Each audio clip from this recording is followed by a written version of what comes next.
Welcome back, guys, to episode 10 of Talking Dog Shit. Today we're going to talk about consequences. You're probably thinking dog consequences, right? Wrong. We're going to talk about human consequences here. And I'm just going to go around the room and we're all going to share a brief little story, because we're going to keep this one short and simple to the point, on the stories that we hear. And these are real life stories during our evaluations, people coming in for their dog training, on actual real life injuries that happen to the owners because of their dogs. Now, I know most recently, someone to my left here has had not one, not two, but I think 3 possibly. So Jason, why don't you share some of the stories about some of the dog owners and the injuries that they've had because of their dogs' poor choices? I mean, literally the last 3 customers picked their dog up, all during the go home, all telling me, I hurt my back, one, hurt my shoulder, another, and another one tripped me up, going around in circles, knocked me off the ground. 3 different in a row. 3 different customers. Yeah. Everybody's getting hurt just because their dog's pulling. Simple pulling, like pulling on a leash, can lead to these actual real life injuries here. How about you, Miss Alyssa? Oh my goodness. I hear a lot about people, they become trapped in their lives from their aggressive dogs. So they can't have guests over because dog is either charged at or nipped multiple guests, or themselves for letting guests in. So not only are they getting physical bites, but they're getting this emotional feeling of being like trapped in their own home. Yeah, I mean, I like how you took that to a different aspect. I was thinking more like physical injury, but I mean, that's almost like an emotional injury, I guess? I guess so. I mean, because like, you're literally having to... You're a prisoner to your dog. Yeah, you're revamping your life just to fit your dog's behavior here.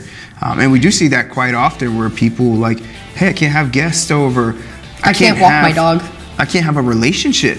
Like, yeah, there's people that literally like, gosh, the breakups that are like really right on the verge. Like, people are like, listen, either fix the dog or this is over, right? Or we're getting rid of the dog. So like, the controlling aspect that your dog's behavior. You know how much it costs before you pick the dog up from training. That's different. Different that's story. A little different. That's a different kind of fight. Or the separation anxiety one. I have a lot of people I've heard can't go anywhere because my dog has separation anxiety, or me and my boyfriend can't go on dates, or unless I bring my dog. I can't do something unless I bring my dog because my dog can't be away from me. Yeah. So I like how I didn't expect that. So like, yeah, I like how you went with like that controlling emotional side, that your dog's behaviors that you allow can actually affect your emotionally life. And physically imprisoned by your dog. Yeah. It sounds like there you go, a Lifetime movie or something. All right. Should we make a movie? You're up now. You're up, kiddo. Let's see what you got.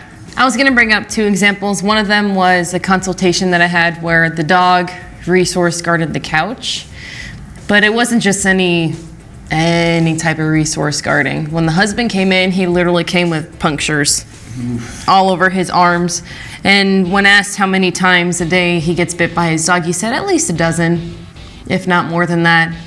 The wife doesn't, because she interacts with the dog, the lease and stuff like that too. And her main concern was she wanted to be able to cuddle with her dog on the couch. The dog has also bit the child too, while resource guarding the couch too.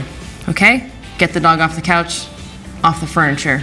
But I still want to be able to cuddle with my dog on the couch. Yeah, so we're enabling the behavior by, but my dog likes the cuddling. Like, back to one of our old videos there, like, my dog likes to cuddle. Yep. But like, your significant other, spouse, whatever they are to you, literally can't get near you. Or even, having them on like the wrong tools too, like a flexi leash. For instance, we have had a 3-legged dog come in here because the owner had it on flexi leash. Lock malfunctioned, dog ran into the street, got hit, lost its leg. I know someone whose mother, a personal friend of mine, her mom lost a finger. So I have even sustained an injury from, and I will fully admit it was a fault on my end too. There was a dog, this was not here. There was a dog out running and I tried to just catch it by the collar, and the collar I missed. I didn't grab the dog either, but it ended up pulling my finger, and I sprained my entire flexor tendon, and I didn't have use for my hand for about 2 weeks there too. Even just like trying to grab your dog or manipulate it, or even trying to break up a dog fight will always result in injury if you don't know what you're doing. Well, I have a dog fight one really quickly. Growing up, my parents had litter mates. And they weren't human aggressive at all, but they would fight each other, and my parents didn't know how to properly break up a fight, and they would sustain tons of injuries. I mean, I have a permanent little nerve damage in my finger from trying to break up the fight as a child, and there's big gashes out of my relatives. That's an extreme example, but like, even if the dog isn't inherently doing something directly to you, you just being the owner can cause plenty of injuries if you let these behaviors continue. There's consequences for your inactions and your actions. That's precisely right. Yeah, that's a great way to put it, Jason. I mean, I could go on for days, and I'm pretty sure all of us can, on just the stories we hear. And like, we joke all the time, we're like, we should make this a reality TV show, because the stories we literally hear behind the scenes here, we have a sign in our eval room. This is like judgment-free zone. We want people to actually feel that way. Like, open up, tell us everything. Sometimes they go a little too far. Sometimes the stuff we hear is like, yeah, okay, you could have left that part out a little bit. But I mean, again, like Jason said, the physical injuries that you can receive from your dog just having poor behaviors, the emotional side and the controlling side, a little bit more on the physical side, but I'll say like the damaging side that it could be, because the damage in the relationship it causes at home, whether it be with your spouse, your children, your parents. I mean, we've had kids or adult children still living at home that have their dogs, and mom and dad are like, you better fix this damn dog or you and the dog have to go. Hell, what about all the people that aren't getting their deposit back because your dog's peed on the carpet? Yeah. You're not getting your deposit back at that apartment because your dog's peed on the carpet, ate the blinds, chewed the baseboards. Chewed the baseboards. Ripped out whole drywall.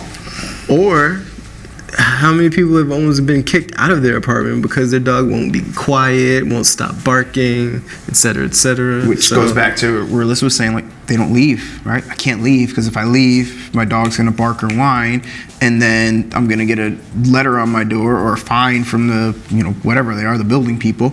So again, more control. Well, and that adds into things like more bad behaviors, like I have to send my dog to dog daycare because it can't stay alone at my apartment. So, not only are you being manipulated in a sense by your dog and controlled, but now you're spending more money to Financial side. Yep, to bring your dog to somewhere to watch them, but now your dog's picking up more bad behaviors, so it's just this cycle and cycle and cycle, and just fix it. So there's another aspect, right? And the financial side, like now you doggy daycare, or I have to pay someone to come walk my dog or stay with my dog at the house. Like all these things that could be consequences of just not getting some training on your dog early on. We touch a lot on like the corrections and consequences of dog side, but like think of all these things, guys. You get physically hurt, you might not be able to go to work, or you may have permanent damage, like something that just never will go away. The impact emotionally this takes on you, where you can't leave your home. I mean, how many people have been in tears sitting in our eval room here? Countless people been in tears of just like, I want my life back, right? Or I want a life. They maybe never even had a life yet. So think of all these things when you're starting to research dog training, like how much better your life can be, or the things you can do to prevent these things from possibly happening here, the injuries that can occur. Because think about it. You break a finger or a hand or an ankle or whatever it is, you might be out of work for a long time. And guess what? There's no finances coming in at this point, and you still got the dog that still has the bad behavior here. All right, so think about those things. The deposits that you're gonna lose, where Jason was saying, dog just ate up the baseboards. Guess what? Now you have to pay for that. That takes an impact on your life. You might have to move. Dog is whining all day. They kick you out of your apartment here. The permanent damage. This is something that happened 10 years ago, and I'm still suffering from it here. So I just remember we had a dog in here that bit half of someone's ear off. We did. I just remembered that too. Yeah, just because they were trying to feed him. Yeah, more than one actually. Believe it or not. Yeah. I can't even tell you how many of the owners or children of the owners or in-laws, everything, yeah, they've been bit more than once. More than once. And we're not talking just a little nip on the finger, guys, like actual medical attention needing injuries that these people have sustained from their own dogs. This isn't a dog off the street here. So we want to touch on a little bit on that here, because sometimes you need a little eye opener of like the real consequences that can happen from just teaching your dog to walk on a leash properly. Simple as that can fix a lot of these problems. Preventing separation anxiety. So you're not having these things going on here. Resource guarding. Oh gosh, I could talk on that for everybody for days on that one there. So, start thinking about, this is the reason why we do what we do, because we're getting all this information from you guys. Like, we're hearing all these real life stories. We're helping these people get their lives back. They're helping them build a better relationship with their dog. So it's not always about correct the dog and bad behaviors in the dog, etc. It's like, yeah, these are real life people with real life problems, and this is why they come in here. So think about those things when you start thinking about dog training for your dog here. So like, you're guaranteed you're not alone in whatever you're going through with your dog. Boom, you're not alone. No, you're not. Thousands of stories. Yep. Don't, Jason, don't. Tell him, Jason. Tell him. We're gonna get copyrighted for that. Stop. Who's got a lighter? All right. If you have any stories that you want to share about things that may have happened to you, or someone you know, or anything like that, please, we'd love to hear about it. So comment below, tell us how it happened, or maybe we can help you out and walk you through preventing it going forward in the future. Or maybe yourself been this person. I don't know. But we'd love to hear from you guys. Make sure that you're watching us on YouTube. Hit that like button and subscribe button, and on the podcast platforms, whatever it is you need to do there. And I don't think so. Yes, you can. Okay, share it, whatever you do on the interwebs, okay? And we'll see you guys in the next episode of Talking Dog Shit. See you later, guys.